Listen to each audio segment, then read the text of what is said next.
Ерлан мен еңлік үш қыздан кейін көрген жалғыз ұлдарын еркелетіп өсірді. Қыз жат жұрттық деген қыздарын қағып тастап аңсарды алақандарына салып өбектей берді.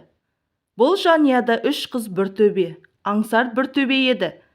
Әкелері шаштараз, аналары әкімшіліктің еденін жуатын қара жұмысшы болатын.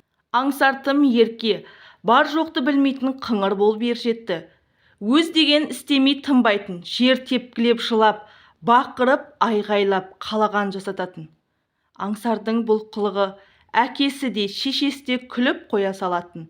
Әкесі тіпті еркек емес пе, бір айтқанынан қайтпайды деп ұлының қисық мінезін мақтан тұтып сүйсініп қалатын. Мұндайда аңсар менікі дұрыс деп ойлап, одан әрмен құтырып, өз сөз тыңдамай кететін. Үш әпкесі де аңсардың басынан құс ұшырмады, інілерін алақандарына салып әлпештеп өсірді. Аңсар ел қатарлы, сабаққа да жөнді барған жоқ. Алғаш мектепке барғанда партаның үстіне шығып алып, атой салып, аяғымен дәптерін мыжғылапты. Ұлының бұл қылығын естіген әкесі рахаттанып, менің ұлым ғой, мінезін көрсетпесе, менің тұқымым болар ма деп сынып жетекшінің шағымына құлақ аспады. Сол күннен бері мектепте аңсардың дәурені басталды. Қаршадай баланың атағы бұзықтығымен бүкіл ауданға жайылды. Бірінші рет жиналысқа салып, не бір қатаң шаралар қолданса да аңсарды ешкім ауыздықтай алмады. Бастауышты ең төменгі үлгерімен тәмамдап, келесі сыныпқа көшкенде бастауыштың барлық мұғалімі арқаларынан бір жүк түскендей уф деп кең тыныстады. Аңсардың әке-шешесі бір рет болса да ұлдарына кінә тағып көрген жоқ. Мектептен шығарыңдар онда, бүйтіп білім алмай-ақ қойсын, менің ұлым ғана жаман екен ғой, деп анасы баласына шаң жуытпай ұлын қызғыштай қоритын. Мұғалімдер аңсардан, баланың әке-шешесінен де қатты шаршап, өз қолдарын өздері кесе алмай, шақша бастары шарадай болды. Аңсар 9-шы сыныпты осылайша ібіліп жүріп, сыныптан сыныпқа қалып, қатарластарынан 2 жылға кейін тәмамдады. Алғаны екілік, істегені бұзықтық болса да тұрғындары бірін-бірі 5 саусақтай білетін шағын ауылдағы мектеп әкімшілігі баланың әрекеттеріне көз жұмумен болды. Әйтеуір бітіріп кетсін деп темекі тартып, арақ ішіп ұсталып қалғанда да полицияға жетектеп жіберген жоқ. Күн артынан күн, ай артынан ай зулап 4 бала есейді. Аңсардың 3 әпкесі де тұрмысқа шықты. 2 әпкесі алыс жерлерге тұрмысқа кетіп, төркіндеріне айда, жылда бір келетін болды. Кіші әпкесі Арай әскери оқуға түсіп, сол жерде өмірлік серігімен танысып, ол да орын тапты. Күйеуі әскери адам, өзі әскери адам. Келісімшарт бойынша әр қалада көшіп-қонып жұмыс жасайтын. Арай дүниеге қыз әкеліп, атын Бану деп қойды. Бану 4-ші сыныпқа келген кезде Арай мен күйеуінің келісімшарттары аяқталып, екеуі басқа қалаға ауысатын болды. Өзге қалаға орналасып алғанша жандарында болсын деп Банудың Арай әке-шешесінің қолына ауылға уақытша әкеліп тастады. Бану көзі қоңыр, кірпігі ұзын, сұңғақ бойлы, аққұба өңді, ғаламат сұлу қыз болыпты. Бануға қараған көз тоятын. Қандай әдемі қыз деп бір көрген жан аузынан суы құрып тамсанар еді. Банудың өзі де сабақты үздік оқыды. Үсті басы мұнтаздай таза, отырған отырысы, жүрген жүрісі кім-кімді де сүйсіндірмей қоймайтын. Бануға ауылдағы мектептің балалары түгел ғашық болды. Оған сезімін білдіріп, хат жазбаған жан жоқ. Бірақ қыз ешкімге назар салмады. Балалар үшін қол жетпес асқар шың болып қала берді. Банудың жүрегі кімді қалар екен деп ұлдар бір-бірін аңдысып, қыздар оған әрі қызығып, әрі қызғана қарайтын. Банудың жанына жақын жүргісі келетін жандардың қарасы көп болса да, қыз жан сарайын ешкімге ашпай, жұмбақ адамға айналды. Банудың ата-әжесінің қарапайым шаруа адамдары, Шешесінің інісі Аңсардың араққа салынып кеткен алқаш екенін білетін жұрт қызды бұл отбасына қимай қалатын. Қандай арзан киім болса да ақ сүйек тәрізді кербездігі бар Банудың үстінде өңі ашылып, өңеші реңге ие болып, қыздың тал бойына құйып қойғандай жараса кететін. Әу баста қыз ата-әжесінің қолында ары кетсе 1-2 жыл тұрады деп жоспарланған еді. Адамның деген емес, Алланың жазғаны болады. Тағдыр әркімнің пешенесіне әртүрлі ғұмыр таңбалаған. Арай мен күйеуі барған қаласындағы лауазымдары жоғарылап, үй бетін көрмей кететіндіктен Бану ауылда түбегейлі қалды. Сондай сұлу, сондай кірпияз қыз жұрттың аузынан түспейтін. Бағзы заманда дүниеге келгенде сән салтанаты келіскен Ақбоз атты ханзадаға лайық нағыз ханшайым болар ма еді, кім білсін. Бану бойжеткен сайын бағы жанса, актриса не әнші, не модель ме, әйтеуір атақты адам болары сөзсіз. Көз тимесін, сұлулығына тіл жетпейді. Тіл тигізіп алмай аластап қойыңдар, деп қыздың әжесіне ақыл айтушылар көбейе берді. Жаздың жайма шуақ кеші, оқтай түзу ақ қайыңдардың ортасында тұнып қалған, түбі көрінетін мөлдіреген бұлақ. Жаныңа шұғыла сыйлап, көкіректі ашып жіберетін саф таза, қоңыр салқын ауа. Міне, Тәңір сыйлаған сұлу табиғат қана Банудың жаратқан қолымен құйғандай тал мүсінімен кескін келбетіне теңесе алар еді. Бану қап түбіндегі алтын тәрізді, бүкіл ауылдың мақтанышына айналды. Одан үміт күтетін жандар көбейді. Әттең, аузын айға, білегін қасқыр продюсерлер бір көрген бойда іліп әкетердей ғажап сұлулығы Банудың бағы емес, соры боларын ешкім болжап білген жоқ. Бану сырт көзге дымын шығармағанымен, ащы судың жүрген жерінде ібілістің ізі бар. Аңсардың кесірінен үйде күнара ұрыс-керіс болатын. Аңсар баяғы жартас бір жартас болып араққа түбегейлі салынды. Бірақ жиен қарындасы Бануға деген шығарда жаны бөлек еді. Сау кезінде ішіп алғанда да айналып толғанып ас үстіне түсетін. Аңсардың әке-шешесі ұлдарын әрі-бері сүйреп, адам қатарына қосуға көп тырысты. Апармаған емшісі, қаратпаған дәрігері қалмады. Ең көп дегенде 1 ай сау жүреді. Қайтадан баяғы әуеніне қайта басады. Бану ағасын қатты аяйтын. Құдайдан Аңсар көкем жазылып кетсе екен, арақ ішпесе екен деп тілейтін. Бала берсең сана бер, сана бермесең ала бер деген. Құдай жатырымнан шыққан жалғыз ұлым, түбіме жетер ме екен? Өз қолымды өзім кесем бей? Қор болған қарағым, бетінен қақпай өсірген өзім кінәлімін деп еңлік кемпір зар қақсап азап шекті. Аңсар дүкеннен арақты қарызға алып, әке-шешесінің мойнына ауыр жүк болды. Мал таппақ түгілі үйдегі бағасы бар заттың түгін қалдырмай, бір шөлмек араққа сатып, дүние мүлікті жоқ қылды. Қорада әке-шешесі көздерінің қарашығындай сақтап отырған 10 шақты қой бар еді. Сол қойларды араққа айыр бастап жібереме деп кемпір мен шал түн баласы кезек-кезек қора күзетіп ұйқы көрмейтін болды. Аңсар араққа түбегейлі салынып кетті. Бара-бара кәрі әке-шешесіне қол көтеретінді шығарды. Бұндайда Бану жаңбырдан қорғанған торғай құсап бүрісіп бөлмесінде отыратын. Әдеттегідей арпалысқа толған күн. Кеш түсіп, бәрі кешкі тамақты енді ішейін деп жатқанда Аңсар сыртқы есікті теуіп ашты. Қызара бөртіп алыпты.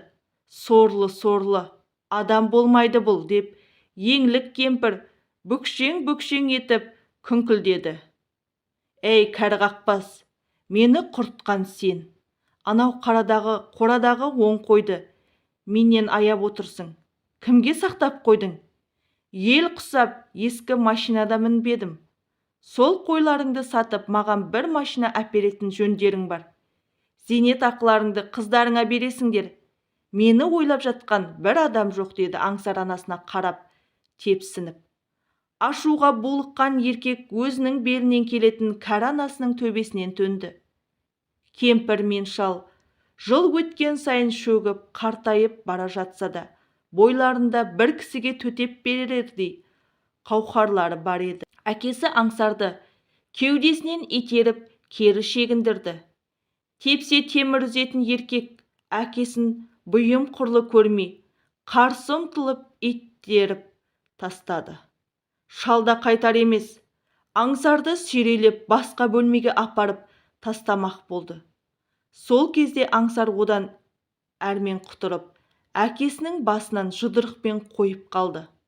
Еңлік кемпір ойбайлап, әкелі баланың арасына келіге кетті. Қас пен көздің арасында кемпірдің дәл көзіне ауыр соққы тиді. Ұлы аңсардан бұны да ұрып жіберді. Еңлік кемпірдің тәні мен бұрын жаны сыздап ауырды. Қан қысымы 200-ге көтеріліп теңселіп қалды. Аңсар көзіне қан талап, одан әрмен құтырып, үстел үстіндегі ыдыс аяқты төңкеріп, шағып тастады. Жанын шүберекке түйіп, шыр-шыр етіп бану жүр. Аңсардан оңбай таяқ жеген атасы мен әжесін төсектеріне апарып жатқызып үлгерді де, бөлменің есігін іштен кілттеп алды. Аңсар, аш есікті өлтірем, бәріңді қырам жоям деп ісіп кеуіп бұларды тығылған бөлмеге тап берді. Есікті сырттан тепкілеп жатыр. Банудың зәре құты қалмады. Есікті сындырып ішке кірсе, аңсар бұны да аямас. Мас деп мас емес, сау дейтін сау емес. Көкейін тесіп бара жатқан қорадағы оң қой. Соларды сатып өзіне көлік алмақшы. Осы сөзіне келіспей қарсы болып отырған әке-шешесін таяқтың астына алып жазалаған түрі еді. Бану телефонмен тез арада полицияға қоңырау шалды. Полиция қолын қайырып әкетіп бара жатқанда аңсар есін жиды. Еңкілдеп жылап әке-шешесіне жәутеңдеп қарай берді. Әкесі мен анасы шыдап тұрсын ба? Көп өтпей ұлдарының артынан бөлімшеге барды. Бөлімше деген аты болмаса, бір бөлме ғана. Ауылда бірақ полиция. Бәрі осы кісінің қолында.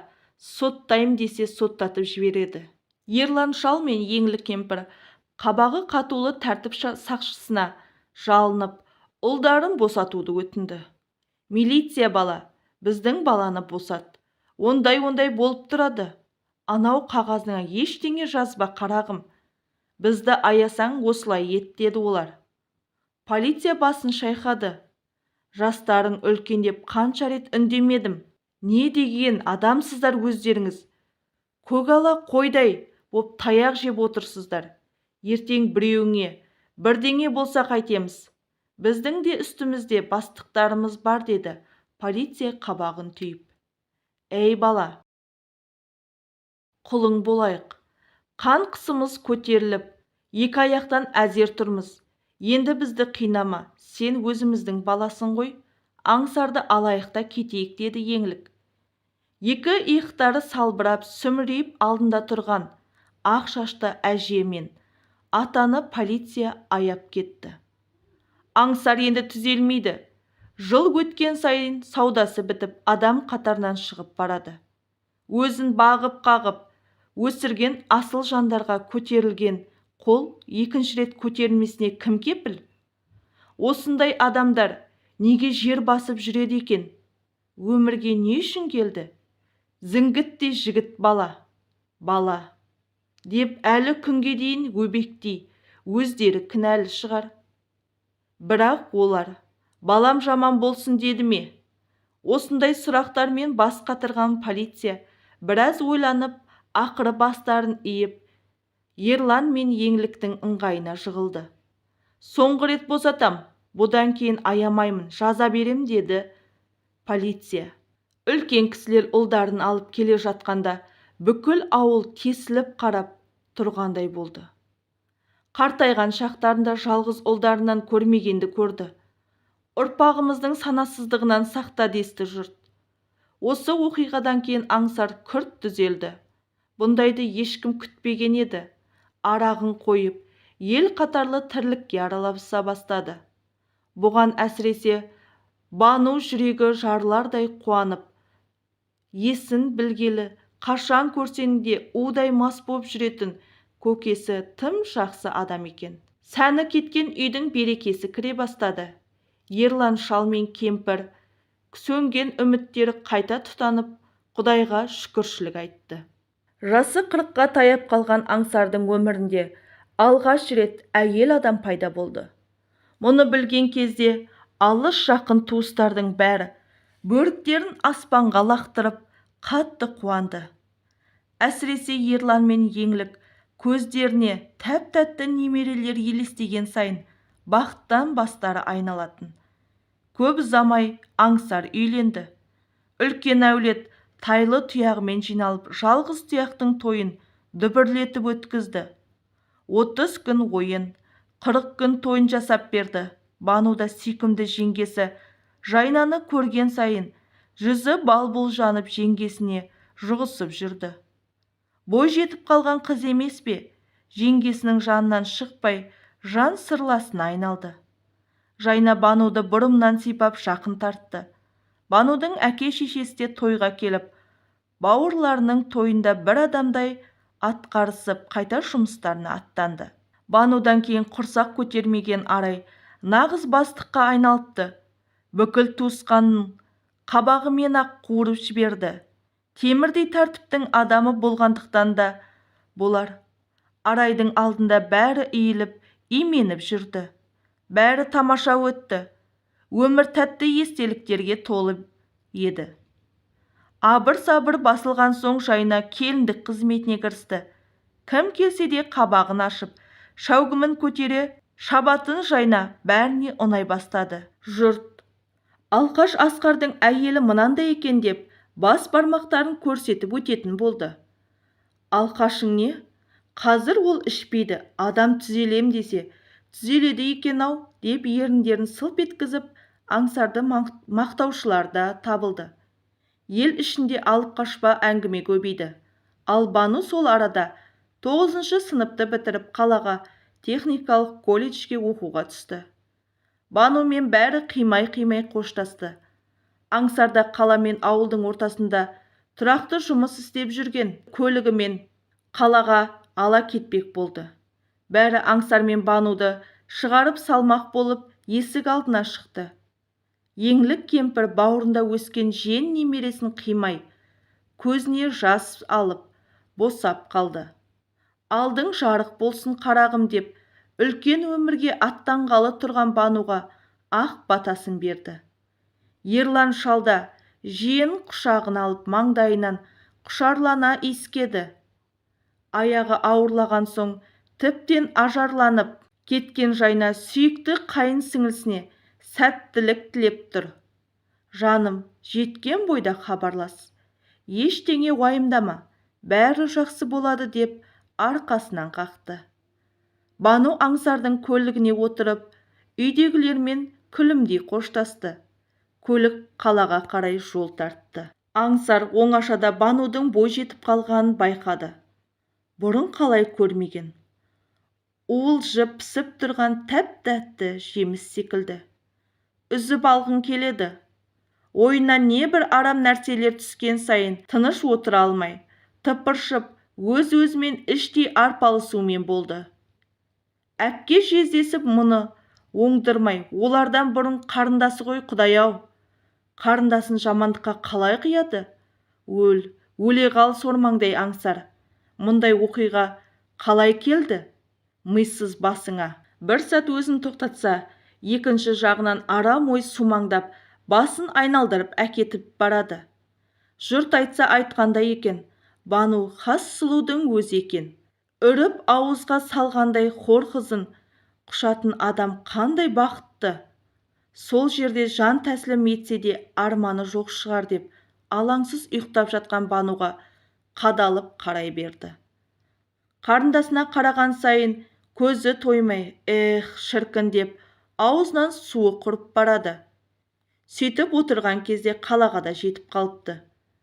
Бануды періштесі қағып, нәпсінің жетегіне кете жаздаған ағасының озбырлығынан аман қалды.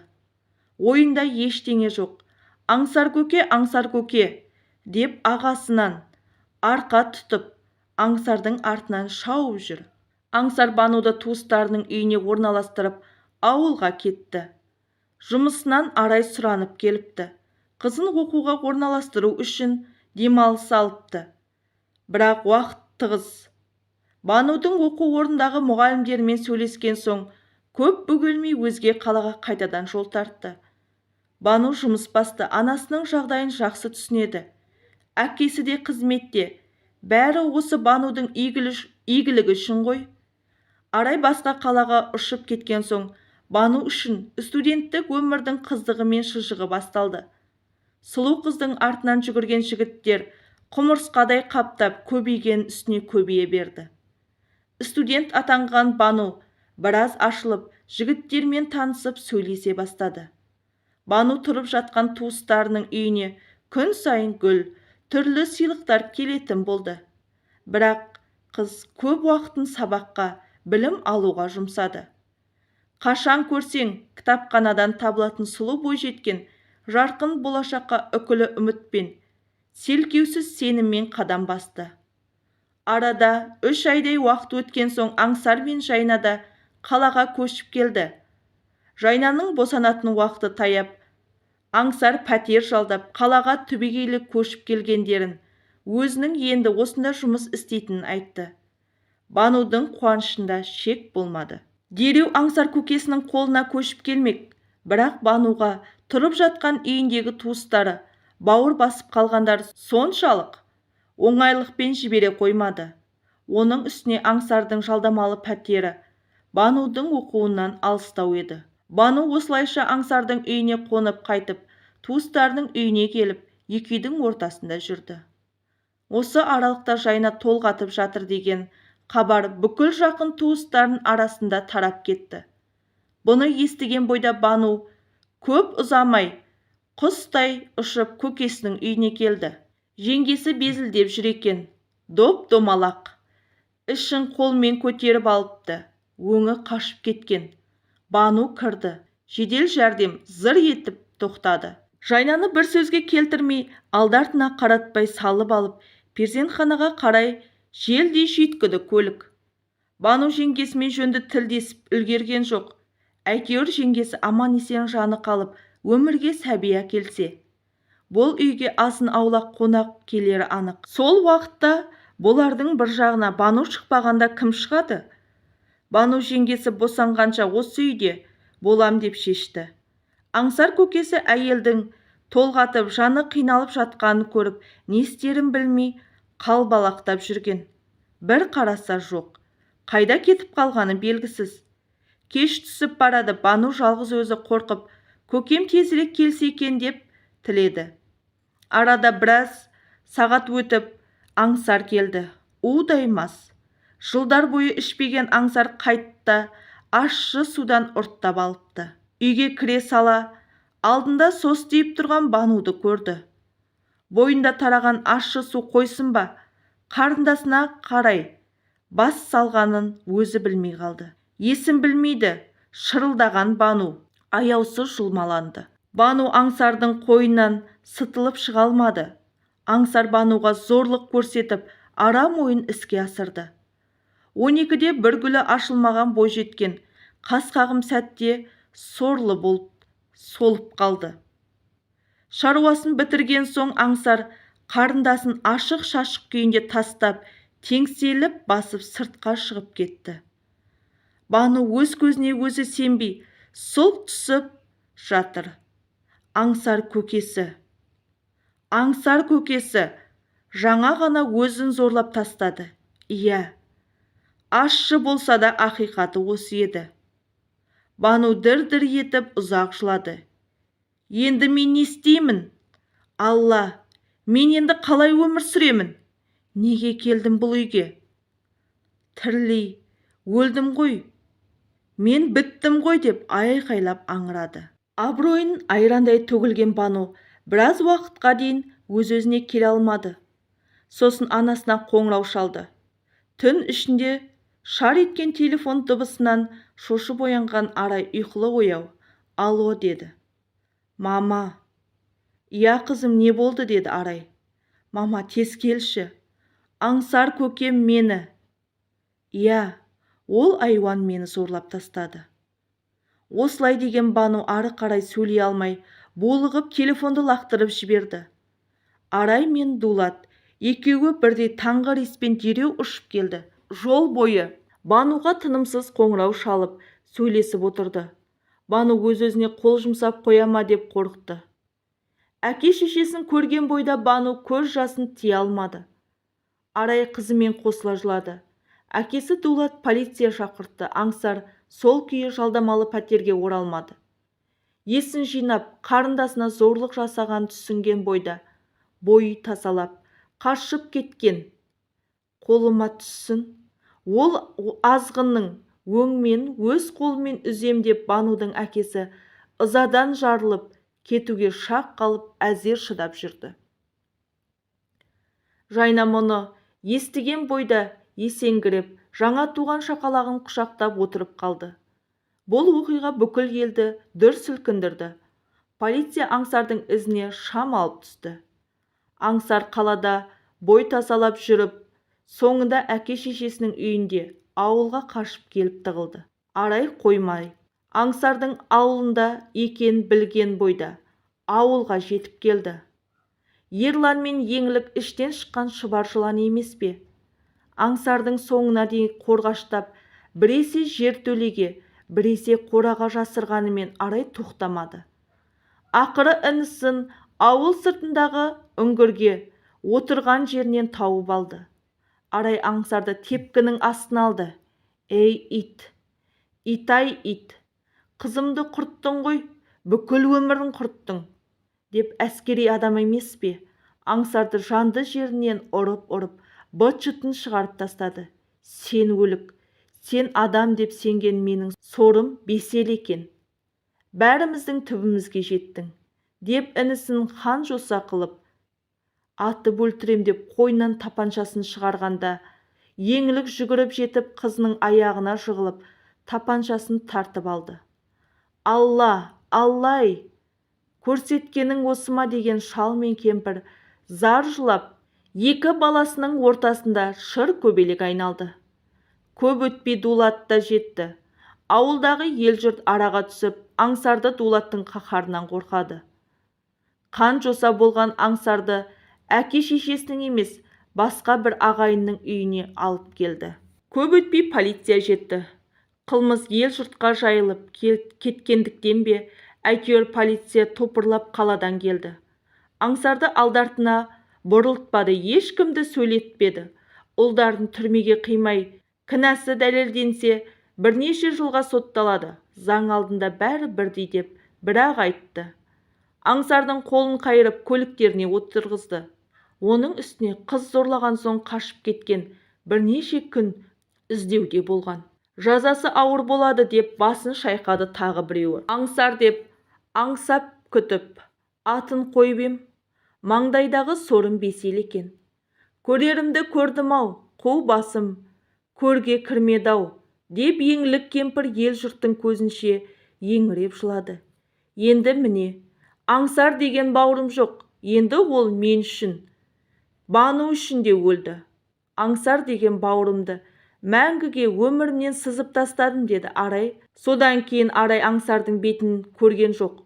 Сол күні өзі Аңсарды көгала қойдай етіп сабаған күні бауырының бетінен соңғы рет қарады. Бір әке бір анадан туған қос бауыр бір-біріне жат болды.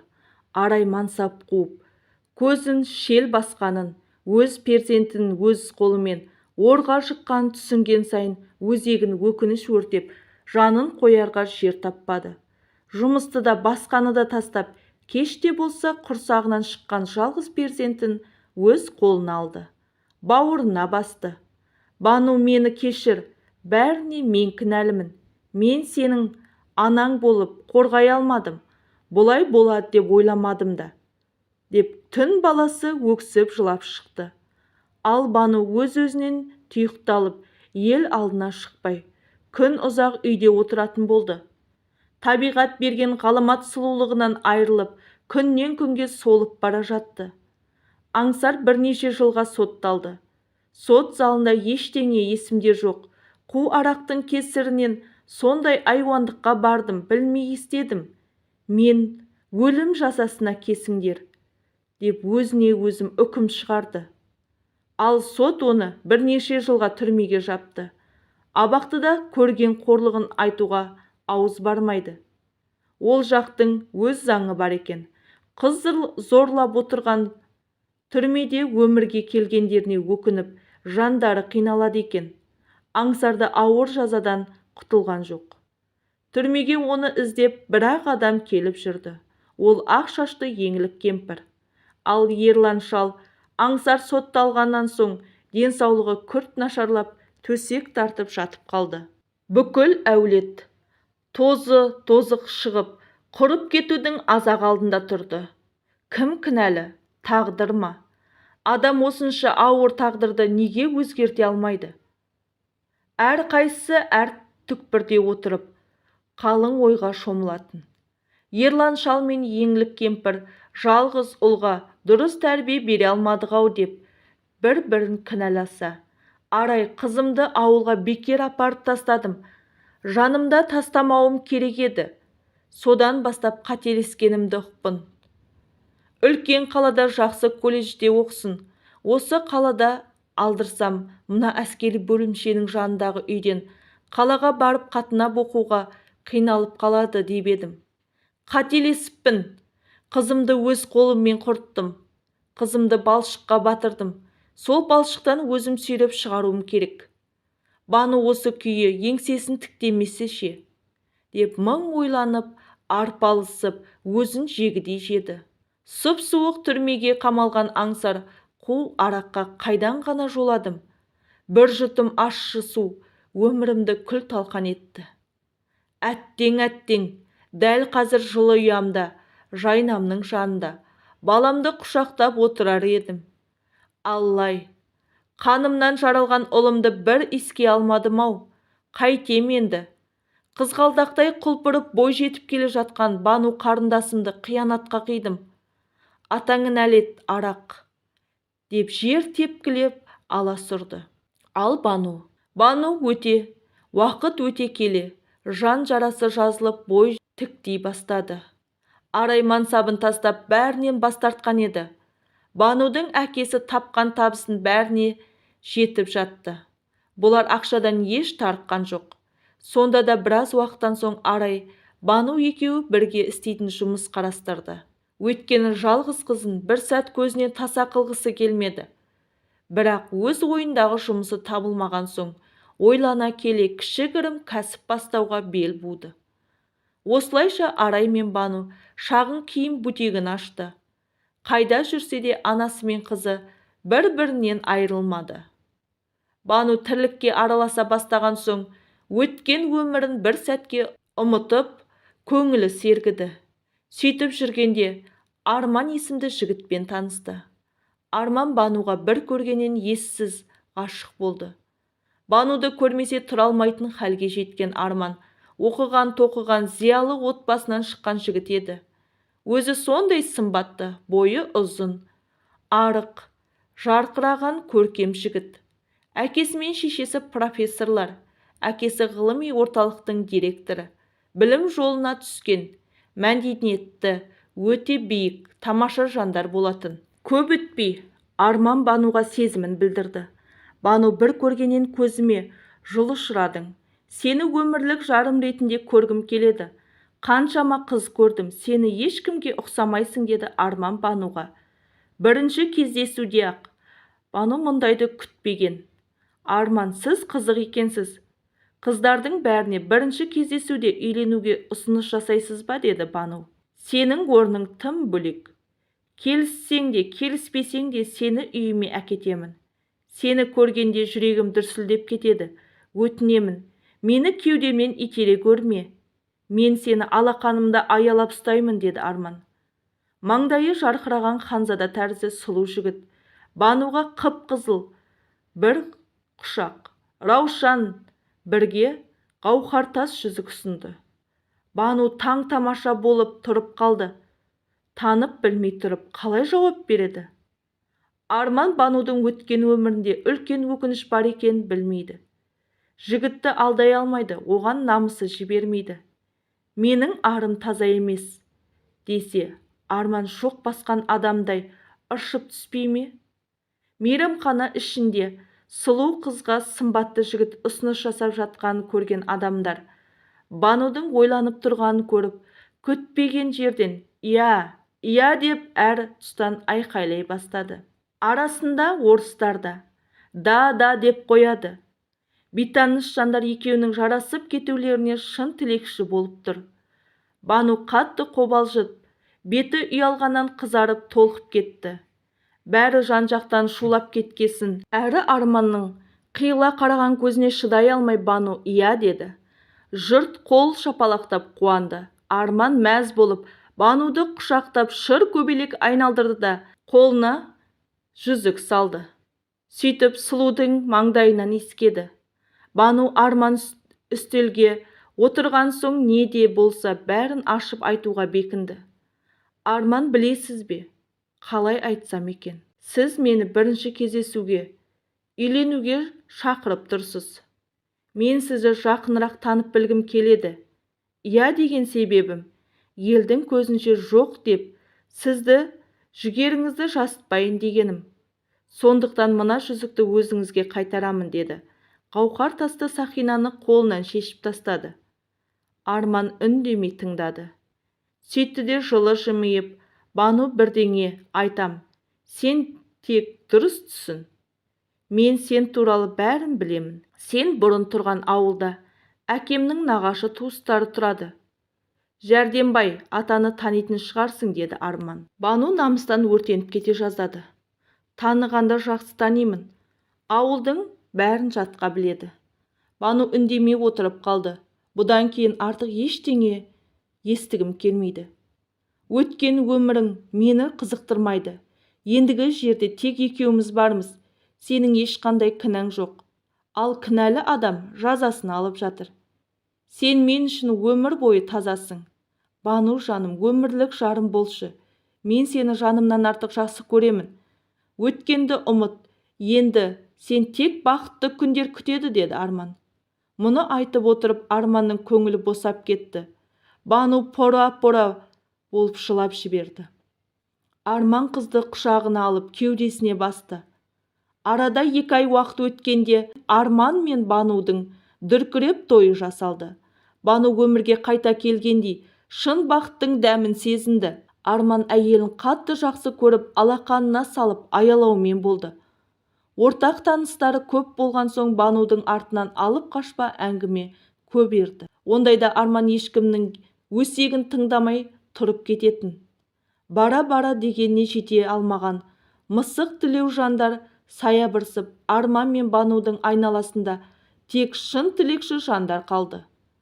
Арманның әке-шешесі Банудың өз қызындай қабылдап, бірден жақын тартты. Айналайын, бақытты бол деп баталарын үйіп төге беретін. Зиялы отбасына келін болып түскен Бану өзін өмір парағы жаңадан ашылды. Осыған дейін көрген азабы зым-зия жоқ болды. Шапағын шашып алтын күн шықты. Мұны көп өтпей, Бану көп өтпей бала көтерді. Әсіресе Арманның қуанышы қойнына сыймайды.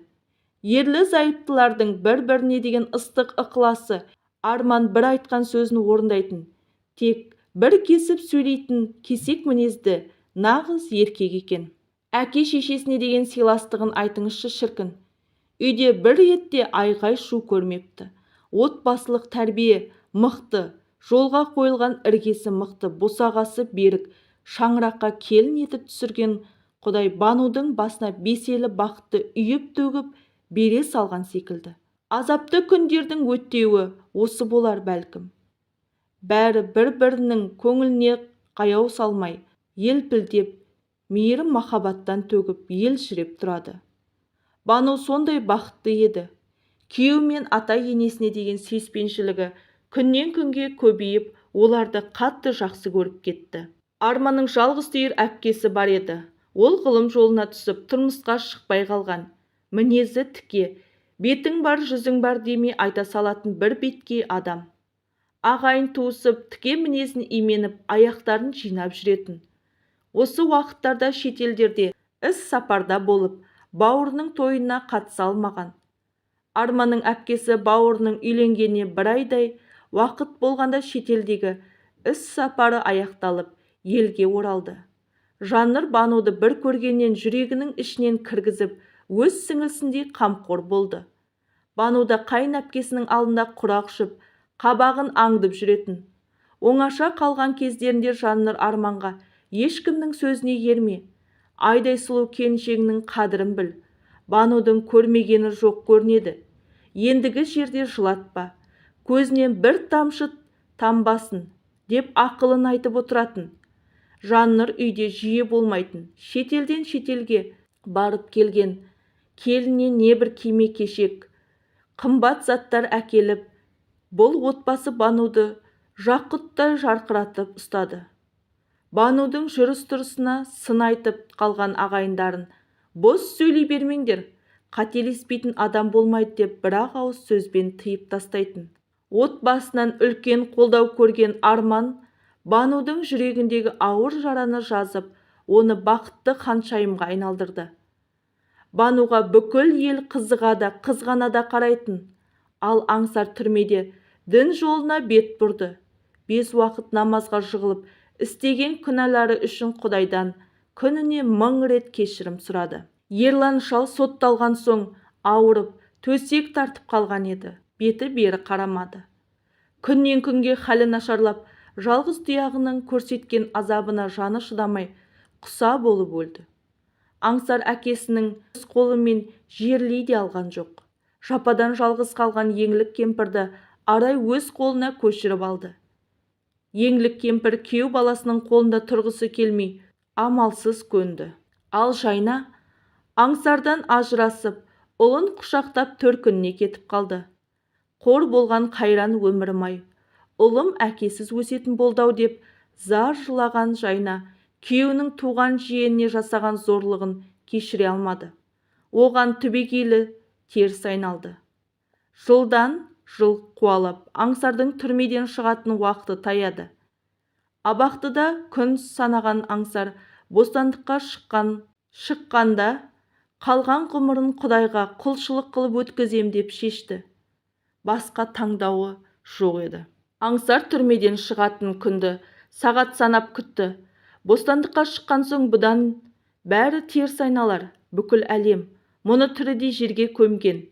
Ғазиз шешесі, марқұм әкесінің ғана көңілі суымады-ау бұған. Апа, елге қанша қиянат істедім. Банудың обалына қалдым. Сіздерге лайықты ұл бола алмадым. Маған кешірім жоқ, енді іздеп келмеңіз деп анасына бірнеше рет айтқан. Еңлік кемпір баласын көзі көріп тұрса да жамандыққа қимады. Қылмыскерлер отыратын жерге қамалса да, қылмыскер адам ретінде мойындамады. Аңсарымның кінәсі жоқ. Бәріне кінәлі қу арақ деп ұлына шаң жуытпады. Соңғы рет келгенде кемпір ұлына ұзақ қарады. Қарағым-ау, жүдеп кетіпсің. Бостандыққа шыққан соң мені ауылға апар. Ұлым тірі тұрғанда күйеу баламның қолында жәутеңдеп жүргенім жарамас, деді еңлік. Сіздің осылай жүргеніңізге мен кінәлімін. Сізде тартқызбаған азабым жоқ, деді Аңсар басы салбырап. Әй баламай, қайтейін. Қолымды өзім кесемін бе? Деп жүзіндегі әжімді тереңдеп кеткен кемпір. Апа, өтінем, күрсінбеңіз. Өзегімді өртейтін өкінішім көп. Өз әпкеме жат болдым. Аяғына жығылып кешірім алсам деймін. Қара басым көрге кірмей тұрып, бәрінен кешірім алып, адам болып өмір сүргім келеді. Апа, кеш түсіндім. Уақытты кері шегерге аламын ба? Мен бұл жерде қарындасыма қиянат қылғаным үшін ғана отырған жоқпын-ау. Бүкіл күнәмді жуып шайсын деп Тәңір берген жаза деп ойлаймын. Әттең, ұлымды өз қанымды туғалы көре алмадым деп Аңсар иығы селкілдеп жылай берді. Кемпір не дерін білмей жүрегі тілім-тілім болып шарасыз күйде отырып қалды. Аңсар балам, өмір әлі біткен жоқ. Тар қапастан шығасың, тағдырыңды қайта бастайсың. Жасыма, мойыма балам, шыдамды бол, деді қайран ана. Аңсар еңсесін көтеріп түрмеден шығатын күнді күтумен болды. Түн еді. Түрмеге сол күні жаңадан адам түскен. Жап-жас жігіт екен. Қыз зорлап сотталыпты. Тұтқындар түрме заңы бойынша әлгіні жазалау үшін апыр-топыр жиналды. Мұндайдың біреуіне де Аңсар қатысып көрген емес. Жүрегі шыдамайды. Қарап жатыр. Жігіт жас болғанмен өзіне шабуыл жасағандардың біреуін аяқтан шалып, екіншісін көтеріп лақтырып, денесіне соққы дарытар емес. Боксқа не күреске қатысқан сияқты. Кенет бір тұтқын қалтасынан жиналмалып бәкіні шығарды. Бәкіні ашып, әлгі жігітке сілтемек болып, оқталып тұрғандай не ойлаған қайдам. Аңсар орнынан ұшып тұрып, жігітті денесімен қоршады. Қараңғы жерде абыр-сабыр арасында жазым болам деп ойлаған жоқ. Мұны көрген көзі таныш тұтқындар: біздің заңды білесің, араласпай тыныш отыр, деп Аңсарды итеріп тастады. Аңсар бой бермей қайтып ұмтыла беріп еді. Бел тұсынан бірнеше рет кірш етіп пышақ кірді. Әлгі жігітке сілтенген пышақ қаңғып келіп Аңсарға қадалыпты. Апыр-топырда ауаны тілгілеп тұрған қолындағы пышағы әлгі жігітке емес, Аңсарға тиіп кеткенін көрген тұтқын талып бара жатқан еркекті қолымен демеп ұстай берді. Неге кірістің араға? Мен мынаны қорқытайын деп едім. Қайдан ғана шығардым сол пышақты, деп қолы қанға малынған тұтқын Аңсардың беліне кірген пышақты қайта жұлып алды. Насыбай жонып жүрген өткір бәкінің жүзі күн сайын қайралатын. Лапылдап тұрған пышақ Аңсарды аяусыз сойып түсіпті. Аңсардың белінен қан су бұрқақ тәрізді атқылап, ол өз қанына өзі бүгіп, бір-екі тыпырлады да қимылсыз күйде жатып қалды. Түрме күзетшілері жетем дегенше Аңсар біраз қан жоғалтып үлгерді.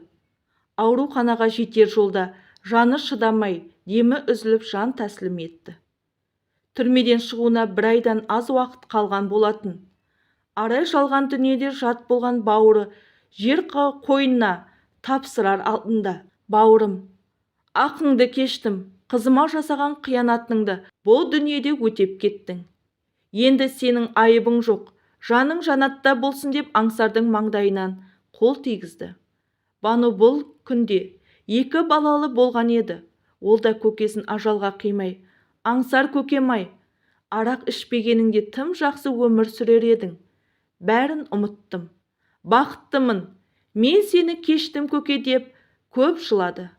Аңсардың қазасы бәрінен бұрын жасы келіп қалған еңлік кемпірге ауыр тиді. Ұлымды алғанша мені неге алмадың, деп Құдайға наз айтып кемсеңдеді кейуана. Ал Аңсардың соңында қалған тұяғы өз әкесінің кім екенін білмей, өзге еркектің әрке деп атап, алаңсыз ойнап жүр. Жайна екінші рет тұрмысқа шығып, бақытты өмірге қадам басқан еді.